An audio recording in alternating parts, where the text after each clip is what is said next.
আসসালামু আলাইকুম। ফাইনালি চলে আসলাম মাওয়া ঘাটে। অনেকদিন যাবত আসার ইচ্ছা ছিল।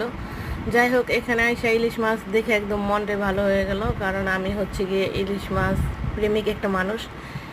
আর এখানে দেখা যেতেছে যে অসংখ্য নদীর তাজা ইলিশ আছে, অনেক অনেক, মানে প্রত্যেকটা দোকানের সামনে অনেক অনেক ইলিশ বরফ দিয়ে ঘুরে রাখছে। তো এখান থেকে 1 কেজি সাইজের একটা ইলিশ আমরা কিনলাম। কিনা তারপরে এটা ভাজতে দিলাম, সাথে বেগুন ভাজতে দিলাম। আর লেঞ্জা ভর্তা, লেজ ভর্তা, এটা ইলিশ মাছের লেজ ভর্তাটা একদম অসাধারণ একটা খাবার। এটা অবশ্যই যারা মাওঘাটে যান তারা খাবেন।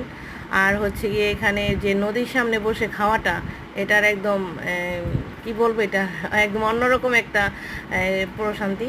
আর আপনি বড় বড় রেস্টুরেন্টে ঢুকলে ওইখানে কিন্তু আপনি এইটা অনুভূতিটা পাইবেন না, ঠিক আছে? একদম নদী দেখা, নদীর সামনে বসে নদীর ইলিশ খাওয়া, পদ্মা সেতু দেখা, একদম অন্যরকম।